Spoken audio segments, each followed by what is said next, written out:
All right. Good afternoon. Thanks for joining us for the April 2024 Duramat webinar. We're just going to take 30 seconds and let people filter in before we get started. Thank you for joining us during the eclipse. I don't know where in the country everyone is, but it's probably coming on through, so we appreciate you being here. All right. Looks like people are still filtering in, but I will go ahead and get started. My name is Harrison Treves at the National Renewable Energy Lab. I'll be providing technical support for today's webinar. Next slide, please, Alan. So if you've got any issues, I'm here to help you. Just a reminder, everyone is muted by default. You got two options for audio, computer and telephone. Computer works great 95% of the time. If you're one of those 5% today, you can always call in and get audio just fine. You can still get your screen share on your computer. Just click that up arrow in the bottom left-hand corner or just rejoin and choose the phone option when you connect. All right, next slide. If you're having any technical issues, audio or otherwise, please message me, the host, in the chat panel. I'll be watching for that. We will be doing Q&A at the end of today's presentation. Please use the Q&A panel to submit those. You can submit at any point during the webinar. So if you have a slide, a question comes up, go ahead and put it in there. And we'll get to as many of those questions as possible at the end of the webinar. Teresa, do you want to introduce the meteorology link, or do you want me to explain that? Sure, I can explain it. So Harrison's going to post a link to NREL's meteorological data site. If anybody's curious, we've been watching the eclipse out in front of our building. We only got about, I think, 85% or something partial eclipse here, but it's kind of neat to see the irradiance dip in that graph in the lower right corner. If you want to check it out, it's kind of neat to see it actually do this. And yet the power grid is still okay. There was a live NREL webinar talking about whether or not the power grid would make it. We're still here. We're online. We're actually doing a lot better than we were over the weekend. So. The moon we can handle, wind not so much. All right, so next slide, Alan. So yeah, Teresa Barnes is the director of Duramat, and she's going to introduce today's speaker. Teresa. All right. Hello, everybody. Thank you for joining us. Hopefully more of you will also catch this on the recording later if you are traveling for the eclipse, as this is a hot topic in Duramat. We hold these webinars monthly on a variety of different topics, and our goal is to provide information about Duramat work, like this project, and other topics that inform and influence Duramat work. So if you're interested in finding out more about Duramat and our research portfolio, please visit our website at www.duramat.org. If you have a webinar topic you'd like to see, please drop me a line, as we've been showing some outside of Duramat topics and mixing up our internal Duramat webinars this year. So today we'll be talking about photochemical degradation kinetics of polymeric encapsulants. Encapsulants are widely thought to be the cause of wear out at the very end of life in most PV modules, and whether that wear out occurs at 20 years or 30 years or 40 years is a pretty big deal. If you own a system, you expect it to last for a long time. So it will be presented today by Alan Liu. He is a PhD student in mechanical engineering under Professor Reinhold Dausgaard at Stanford University. His research is studying the reliability of PV components with a fracture mechanics approach, and his long-term goal is to instruct at a teaching-focused college to inspire students to work on renewable energy. And with that, I will hand over to Alan, and thank you so much for presenting today. Thank you, Teresa. Yeah, so today I'm going to be talking about the Duramat project that we've been working on. That is a joint collaboration between Stanford University and the National Renewable Energy Lab. Okay, so I just wanted to open this webinar with a bit of background. So this program is interested in studying delamination, which is still a long-term reliability concern. And delamination is the phenomenon by which the encapsulant debonds from the front glass of the module or from the silicon side within a solar module. And delamination, when it occurs, can lead to things like transparency and enhanced moisture diffusion, which ultimately causes corrosion issues and decreases the performance of the modules. And on the right, what I'm showing here is the loss in optical transmittance through the front side of the module when we have a delamination event. So on the green curve, we can see that when the encapsulant delaminates from the anti-reflective coating from the silicon, or when the encapsulant delaminates from the front glass, we have very observable loss in transmittance through that interface. And this loss in optical transmittance ultimately leads to decreased PCE. And so delamination is a reliability concern. And that is why we're very interested in studying that in this program. And here I'm showing some examples of delamination at the encapsulant silicon interface shown here, and an example of encapsulant glass interface delamination. And the last figure here is showing the severe corrosion that can occur by enhanced moisture diffusion. Okay, so now that we've gone over the background, what I'm going to talk about next is the way that we do degradation modeling of the interfacial adhesion between, and the interfaces that we're going to be focusing on is between the encapsulant glass and the encapsulant silicon. And so in this program, we're not studying the encapsulant backsheet interface. We're just focused on these two that I'm highlighting here. And so on the left, I'm showing the molecular degradation reactions that could occur in an encapsulant, such as ethylene vinyl acetate. And molecular degradation reactions basically degrade it breaks the bonds in the encapsulant and degrades the mechanical properties of the encapsulant, which leads to interfacial delamination. And so on the right, I'm showing an example of how we would measure the propensity of these interfaces to debond. So we measure something called the GC, which is the adhesion energy. The higher the GC that we measure from an adhesion test, the stronger that interface is. So a high GC that we measure would be a very strong interface, and a low GC would be an interface that's weak and more prone to delamination. So the two main goals in our project is, number one, to develop and experimentally validate a module encapsulant degradation model. So this is going to be a model that predicts the GC of these interfaces over aging time. And so that's goal number one. And goal number two is to incorporate fundamental molecular degradation and cross-linking pathways, and also their kinetics, how fast these reactions go, depending on the environmental stressors, such as different UV intensity, different temperatures, and different humidity. Okay, so let's go right into the modeling. So I'm going to start at the molecular scale, because this is a multi-scale model that connects what's happening within the encapsulant molecular structure to the decrease in GC that we see macroscopically.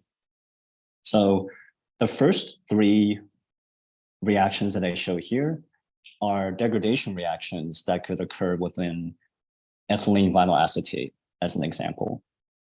So the first reaction here is the acetylation, which is the cleaving of the bonds on these vinyl acetate side groups. And degradation reaction number two is beta scission. And beta scission is when, under high temperatures or UV intensity, one of the bonds on the main ethylene backbone of the EVA would cleave. And the third degradation reaction that I showed here is hydrolytic depolymerization, which is the cleaving of the silane bonds at the interfaces of the encapsulant. So the silane bonds is responsible for connecting the encapsulant, which is an organic material, to the inorganic cell or the inorganic glass. And the cleaving of these silane bonds, of course, is pretty bad. So, so all these three degradation reactions are occurring when a module is operating under the field. The fourth reaction that I include here is the cross-linking reactions that can occur within the polymer encapsulant. So cross-linking is interesting because it actually directly competes with the degradation reactions. So cross-linking is actually the formation of bonds between the polymer chains. So it's a formation of linkages between the polymer chains. And it actually serves to strengthen the encapsulant versus these degradation reactions that degrade the encapsulant. So all four of these are occurring at the same time under field agent conditions. And what we're doing is we're predicting how the bond densities of the encapsulant and the interfacial bonds, we're predicting how they change as a function of time. And what we're doing is we're assuming that these are all first order reactions. And I have to make a note that in reality, these degradation reactions are much more complex than just the first order reaction. But for modeling purposes, we wanted to kind of abstract that away and just model it as first order reactions for simplicity. So here, this is saying that the bond densities would change as a function of time. They would drop as a function of time. And the rate at which it's dropping depends on the magnitude of the rate constants K.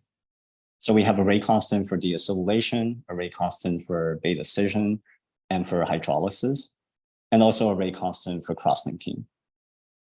So in our model, changing these rate constants or rate parameters would change the rates of the reactions. Okay, so now that I went over kinetics modeling at the molecular level, now let's talk about some other things that we incorporated into the model, such as number 2 here, the synergistic interactions between separate degradation mechanisms that could occur. So in previous studies, multiple groups have shown that the byproducts of one degradation reaction might actually act to accelerate the rate of another degradation mechanism.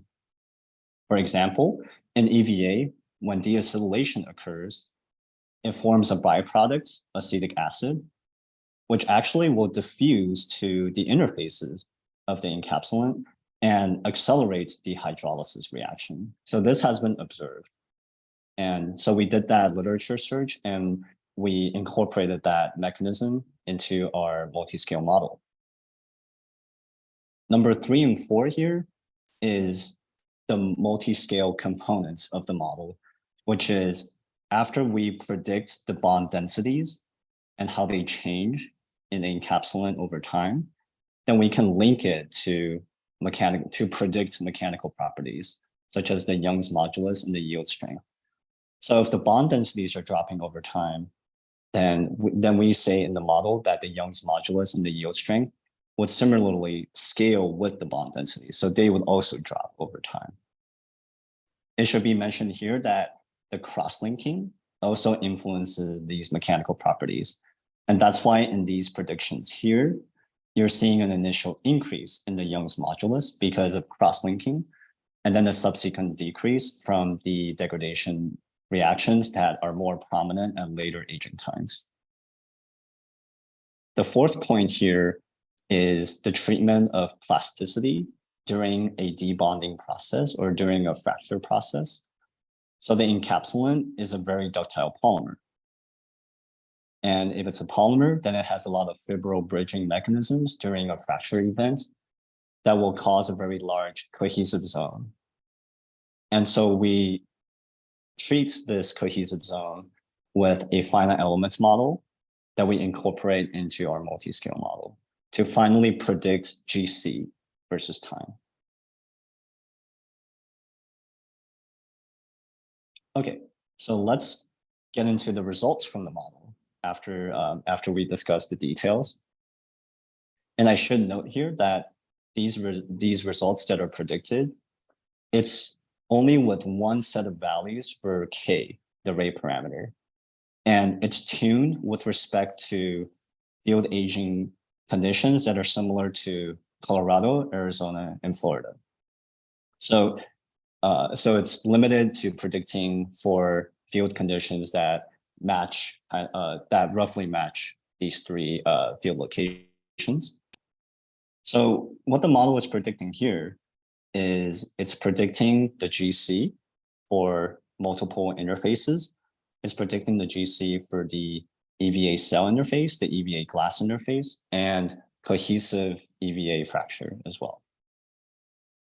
And I should mention that the lowest GC at any given time point indicates the weakest interface. So for example, on this graph, before a period of about 10 years of aging, we see that the model predicts the EVA cell interface is the weakest with the lowest GC. But then after a period of 10 years, it predicts that the EVA glass interface will degrade faster. And therefore, after a period of 10 years, the EVA glass interface is predicted to be weaker than the EVA cell interface. And so this is a key component of the model that kind of matches with experiments. So experimentally, in previous work, they've seen that the EVA cell interface preferentially fractures at early aging times. But at these later times, it's really the EVA glass interface that is that peels off or delaminates during adhesion testing. Here I'm showing something called the G threshold of about 160 joules per meter squared. The threshold G, it means the GC at which delamination in the field is would be observed. So basically, with a module, it wouldn't delaminate until the GC of the interfaces gets below about 160. So that kind of dictates the number of years until you get a delamination event. And this is work done by Nick Bosco in 2017, a very beautiful work.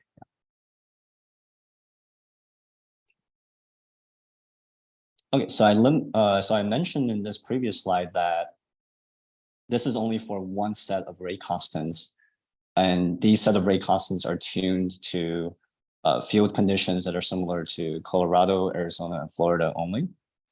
So now the question is, what happens when we have a module in a field condition that is drastically different? You know, what if it's in the equator that has a very high, like much higher average weather temperature than these three locations? Then we would actually expect the GC versus time to be significantly different. It wouldn't be this curve. It would be some other prediction that is either degrading at a faster rate or maybe slower. So now the question in our program is, how do we extend this model to any set of field aging conditions? So to do that, in our paper from last year, where we published the multi-scale model, we showed how if you change the rate constants at the molecular scale, if you adjust it, then you will change the GC model predictions that you get out. So as examples here, I'm showing how if you ramp up the deacetylation rate constant, or if you ramp up the beta scission degradation rate parameter, then you're going to affect the GC predictions.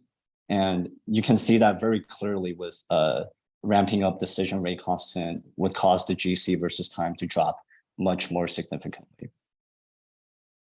So if we determine how the rate constants would change systematically as a function of UV, temperature, and humidity, then we can extend the model to any field aging condition, because you could tell me, okay, what is the UV, temperature, and humidity on average for this location? And then I can tune the rate constants in the model to get the GC versus time for the field condition that you told me. So the goal of this program is really now to do a reaction kinetic study where we study how K would vary with the environmental stressors. And as an example, I just wanted to illustrate an example of how K, the rate constants, would vary with temperature. So what I'm showing here is a very simple Arrhenius relationship, which says that if you ramp up the temperature at which the encapsulants are being aged, then you would just ramp up the reaction rates, such as the scission or the cross-linking reactions, because of this Arrhenius relationship. And so we not only want to study how temperature would influence the Ks, but also UV and humidity. And to do this systematically, we would make use of accelerated aging chambers, very precise chambers that could very precisely control what temperature, humidity, and UV that you age the encapsulants at. And these chambers are all available at the National Renewable Energy Lab, very expensive ones that could age a lot of samples. So I want to make use of that to characterize the degradation and cross-linking reaction rates.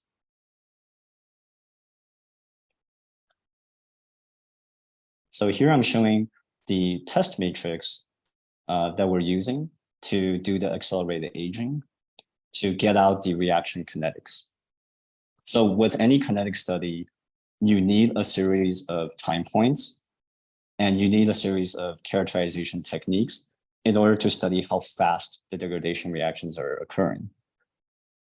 And the goal with this test matrix is to vary the UV. So we have some aging conditions with UV, some aging conditions without the UV. And we also vary the percent relative humidity, some at 22% and some at 60%. And also the temperature. Some are at very high temperatures at 90 C, and some are at lower temperatures. So by varying these stressors, and by characterizing how fast the encapsulant is cross-linking or degrading over time, that's how we're going to get the reaction kinetics behavior for the molecular mechanisms. And so for the rest of this presentation, I want to show some results that we have over 30 weeks of aging at these two conditions, which are the high temperature, 90 degrees C, open air without UV, and a second aging condition, which is also 90 degrees C, but we're doing it in an inert nitrogen environment, so no oxygen, and also without UV. So we not only wanted to see how high temperatures would influence degradation, but also what's the role of oxygen in influencing degradation as well. So I wanted to talk a little bit about the encapsulants that we're using. So we have three different sets of encapsulants: ethylene vinyl acetate, polyolefin elastomer, and EPE, which is a composite of EVA, POE, and EVA sandwiched together. And these are all from a commercial source. And what we do is we fully cure these encapsulants at 145 degrees Celsius for 45 minutes before we do any accelerated aging. And the point of this is to ensure that the encapsulants are fully cured. And we verify that they're fully cured with differential scanning calorimetry, with the absence of an exotherm peak that would usually be there from cross-linking initiators. We didn't see that in the ESC. So that's how we know that they're fully cured. An interesting phenomenon that we observe is that the encapsulants can still further cross-link in the field, even after they're fully cured, be under high temperatures and UV exposure. And this has been seen in previous literature as well. So the very beautiful thing about our high temperature agent experiments is that it allows us to isolate the temperature effects or the thermal effects on the cross-linking kinetics of these fully cured encapsulants. And that leads me to discuss what the method is that we're using to actually get the gel content, or how much the polymer is cross-linked. So we're using a polymer chemistry technique called Soxhlet extraction. This method is where you put the encapsulant that are aged at various times. You put it into this extraction chamber, and you're using a very good polymer solvent, such as mixed xylenes, in the round bottom flask. And what we're doing is we're boiling off the solvent continuously and condensing the solvent into the extraction chamber. And it's doing multiple extraction cycles over and over. So we reflux for 10 hours in this Soxhlet extractor to get a total of around 180 extraction cycles. And what this allows us to do is to calculate something called the gel content. The gel content characterizes how heavily the polymer is cross-linked. And it's a measure of the insoluble mass of the polymer divided by the total mass of the polymer. So when polymers are heavily cross-linked, there will be a higher insoluble fraction or insoluble mass. So a very low gel content indicates that the polymer is not heavily cross-linked, whereas a gel content that's close to 100% means that the polymer is very heavily cross-linked.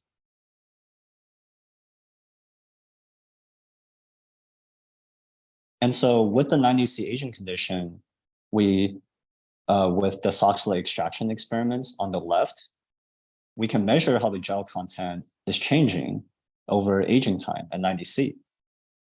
And as you can see, there's a definite increase in the EVA degree of cross-linking, the POE degree of cross-linking, and for the EPE, only a little bit increase in the gel content. But you can see that this is definitely occurring even when these encapsulants are fully cured at T=0. And to verify that the trend that we're seeing here is, in fact, accurate, we can also corroborate it with degree of crystallinity measurements.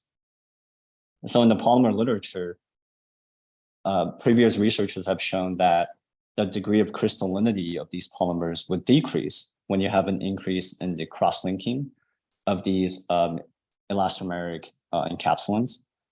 And we can see that indeed, the degree of crystallinity is dropping as a function of aging time. And that could be attributed to an increase in the cross-linking that we measure with the gel content. So these two graphs kind of say the same thing, that the polymer degree of cross-linking is increasing. Okay, so I've been talking a lot about kinetics, right? Because the kinetics is how we did the multi-scale model, and it's how we do predictions over time. So with the experimental data that we've measured so far, we can determine the kinetics of cross-linking from the gel content data, finally. So what I'm showing here, the dots are just the experimental Soxhlet extraction gel content data that I showed on the previous slide. It's the same. And what I'm doing here is what we fit a first order kinetics model for how cross-linking changes over time. We fit that to the experimental data points. So we can finally back out the rate constant K for cross-linking from a line of best fit. And the values are shown in this table here. And you can see that depending on whether oxygen is present, that would influence your rate of cross-linking. And this is a pretty cool finding just from a simple kinetic study at 90C.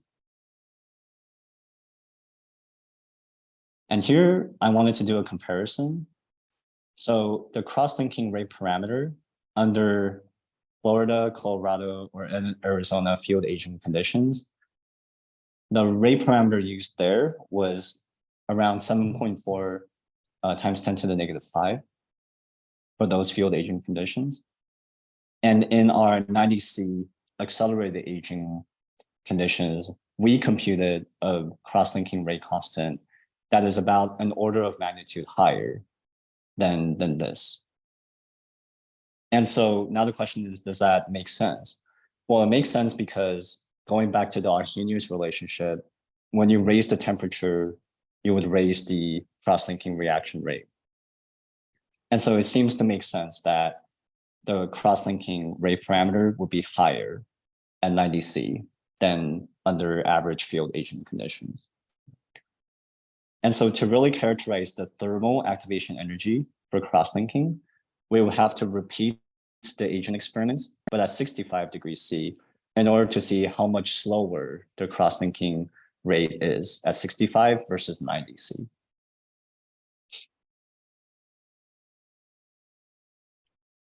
Okay, so those are some cool results from the 90C encapsulant aging conditions. But now I wanted to talk about another goal of this program, which is testing how different accelerated aging impacts the GC of cell encapsulant and glass laminates. So my collaborators at NREL, Nick Bosco and David Miller, they've made a lot of these laminates, and we're going to subject them to a series of aging conditions, some of them which are steady state aging, such as the UV IEC-A3 aging condition, the hot humid aging condition, and the hot dry aging condition. And at each of these time points, we're going to do an adhesion test measurement, basically a GC test, to see how fast the GC is coming down over time. And we also have these sequential aging experiments that are ongoing. And the goal of this is to really examine how the order of exposures would impact adhesion. So for example, if you did a UV exposure for 2,500 hours, followed by a hot humid exposure, would the GC versus time look the same as if you were to flip the sequence? How would flipping that sequence change the adhesion? And we also have some tests that would do UV to hot dry to hot humid. And all this is very valuable because these results can kind of inform the IEC testing standards, especially the order of exposures. It will be interesting to see how that would influence the adhesion. Okay, so I just wanted to also mention how we're actually doing these adhesion tests, because I'm going to show some GC data in the subsequent slides. So in these laminates, they're the silicon cell mounted adhered to the encapsulant, which is then adhered to the front glass. And what we do is we mount a titanium beam in this geometry. We mount it to the silicon side. And then with a delaminator, we can apply a load to the titanium beam in order to do an adhesion test measurement. So with the critical load that we apply and the displacement and some other parameters like the crack length that we can measure, we can get out the GC of the interface. And the GC is really the resistance to interfacial delamination, like I mentioned previously. And so the data that I show here on the top right is the GC measurement that we did for unaged laminates. And the reason that you see that the adhesion energy is increasing as a function of crackling is actually because of a phenomenon that's the formation of the cohesive zone in the encapsulant as you peel the interface off. So because the encapsulant, again, is very ductile, it forms a very large cohesive zone or a plastic zone. And as the crack advances, it forms more and more of that cohesive zone. And that will drive up the GC. And that's why we see that behavior when we do the adhesion test for unaged laminates. And so here, I'm just showing the data table for the GC measurements that we did on unaged laminates. And as you can see, because we have 3 different encapsulants, we have 3 different GC measurements. And so it seems like the EVA is tougher, at least when we compare the initial GC data points, which is these first data points here. It seems that the EVA is the strongest for our encapsulant material, followed by the EPE, and then finally the POE. And the plateau values that we take here, this is when the cohesive zone is fully developed. So it's kind of reached a steady state of cohesive zone development. And when we compare our measurements with previous experimental data from previous studies, we can see that it's roughly around the ballpark of what others have measured before, especially when we take the initial GC measurements that we see here. It's close to what others have measured in previous studies. And the plateau value is much higher. And that's because of the cohesive zone. Okay, so I just wanted to show that because when we do the accelerated aging, we're going to do more of these GC measurements. And so we can do a GC versus time curve from these experimental measurements to fit our model. And so that's why this is valuable. Okay, so those are just some initial results from our program. But in summary, our program is using accelerated aging on encapsulant and the laminate samples in order to characterize the degradation and cross-linking reaction rates of both the encapsulants and the interfaces. And we do that with a multitude of characterization techniques, such as FTIR, the Soxhlet extraction, gel content measurements, XPS, adhesion testing, and many, many more. So this program will go on for another, I think, year and a quarter. And I'm really looking forward to what we find in the rest of the program. Thank you. And I just wanted to give acknowledgements to my collaborators in this program, Dr. David Miller, Dr. Nick Bosco, and my PI, Professor Daskard, and also to the NREL scientists who have been instrumental in helping us get up to speed with the adhesion testing measurements, and also who've been helping us out with accelerated aging, because all the aging chambers are at NREL. So they've been the ones kind of moving the samples in and out. And also to previous contributors in the program. And of course, to the DuraMat2 consortium for funding this entire program and for funding my PhD program. Thank you. All right, well, let's give Alan a virtual round of applause. That was a really nice talk. And a reminder that you all can submit questions into the Q&A tab that we will read off in real time. I think this question might be like a little bit premature, Alan, but how can we think about those? I'm trying to think of the right way to, because I'm a chemist, not a fracture mechanics person, but how can we think about those initial GC energies for each of the different polymers and the plateaus? Like I see the plateau energy being a lot higher for some of the newer encapsulants. How do we, or different, how do we really think about that in terms of what it might mean in the field?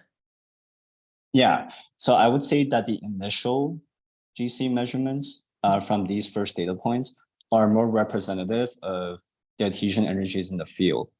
And that's because delamination typically occurs, not with like a fracture process where we load very heavily, but delamination is more of like an insidious event. So that's why we don't really see delamination until the adhesion energy has dropped below 160. And at that point, there's not a lot of cohesive zone that's generated from these debonding events. So I would say that the initial GC measurements are more representative of field GC data, because the plateau values, those are just from the polymer fibrils kind of bridging and kind of resisting the load that we put during an adhesion test. Yeah. Thank you. What does the difference in crack length mean? Is that just how far you stretch it before it does anything, or? Yeah, so the crack length here is, if we go to the schematic here, the crack length is basically the measurement from the leftmost part of the sample to wherever the crack has advanced. Cool. And so the reason why the crack length measurements initially are at about 30 millimeters is because we want to avoid like the initial noise that comes with the adhesion measurement. So we wanted to reach steady state crack propagation before we measured the first couple of GC values. Yeah. Okay, cool. Thank you. That makes sense. So we have a question from our audience, Emma Donor. Hopefully I say your name right. In the gel content study, how do you ensure there aren't competing mechanisms of scission and other kind of chemical mechanisms happening at the same time as cross-linking? Yeah, that's a great question. So I didn't show it in this presentation, but we did do FTIR measurements of our polymers because we wanted to see if there are degradation reactions happening at this 90C aging condition. And actually our preliminary FTIR results over 30 weeks shows that degradation reactions are very slow at these aging conditions. And so that's why I made the claim that we have isolated the cross-linking mechanism, because actually the FTIR shows that the degradation reactions are happening very slowly, if at all, because we don't see any changes in the encapsulant molecular structure from degradation. Yeah, that's a great question. Thank you. Yeah, I think that one's particularly field relevant because we see a lot of failure analysis studies where they say, oh, well, we measured the gel content in the encapsulant and it wasn't fully cross-linked, incomplete curing. And that's what caused this whole failure mode, give me $1 million in the lawsuit. So it's interesting to see how you can, whether or not you could isolate that in a field study versus how you've done it here or how you might verify that conclusion. So do we have other questions for Alan from our audience? We've got 2 people with hands up. If you've got Okay. questions. I actually can't see those. I don't know Yeah, why. I was going to say to them, if you get your hand up, please type out your question and we're happy to address it, David and Jordy. Yeah, I'm not sure we can unmute you. We have limited powers. So Emma's asking again, what adhesive do you use to attach the beam? Oh, it's epoxy. So it's 3M's DP420 NS black epoxy that so Nick Bosco has been helping me a lot with the adhesion test, and that's been an epoxy that's been known to have a very strong bond between the titanium and the silicon cell. Yeah. Great. I think Nick and Reiner have a paper somewhere just on the test itself, right? They people can use but if you want that, hit me or Alan up later and we'll see if we can find you a link to it. But there is a paper that describes that how to do the test because it's very particular. So Salil is asking, how do you measure the crack length? You're doing that in imaging or how are you measuring that? Yeah, for the crack length, during the adhesion test, I make marks on the glass side of where the crack has advanced. And I have the load and displacement data from the delaminator machine. So I can correlate how far the crack has advanced and at what load and displacement it was at. Yeah, that's a great question. Yeah, because we do for the GC versus crack length measurement, these are all from marks that I've made on the glass side to track how far the crack has advanced. Okay, cool. So his follow-up question is there a chance of the epoxy deforming and contributing to the adhesion energy? Yeah, so there is a chance of the epoxy doing that. And that's why when we do that's why we want to make sure that the epoxy is very, very thin. And we do that by pressing down the titanium beam very hard on the silicon to squeeze out as much epoxy as possible. And also the loads that we're putting are so high that we expect that the main contribution from the GC would be the interfacial resistance and also the encapsulant cohesive zone. So yes, the epoxy is playing a role, but it's so thin compared to the encapsulant and the silicon that, or at least compared to the encapsulant, that it effectively doesn't influence the GC. Yeah, good question. So I should definitely make sure we introduce you two later because Salil's working on a different project with Nick where they're doing in situ imaging of some deformation processes, and there might be a neat chance for collaboration there. Oh, cool. Yeah, you two would like working together too. Do we have any further questions? I heard there was a David with a question. Or somebody, either in the chat or the Q&A. Oh, we've got another anonymous one in the Q&A. Okay, cool. So this is one that I think is a bit, I'm going to ask Mark Wilson's question here first. Have you found load dependent GC values? Load dependent. So the GCs are computed from loads, but I think maybe your question is how fast we load, like the strain rate and how that influences GC. So we do all of our adhesion measurements at a fixed strain rate of 10 microns a second to ensure that all the tests are done the same way. But absolutely, if we load at a faster rate, we will get different GCs. Yeah, so we have to make sure that the tests are all consistent at 10 microns a second to be able to compare GC values. Okay, cool. So from anonymous attendee, for GC estimates for EVA cell versus EVA glass, what parameters are different that lead to the different trends for these two interfaces? Yeah, so in the model, yeah, I think you're asking about the model predictions and why the EVA glass interface is degrading faster than the EVA cell interface.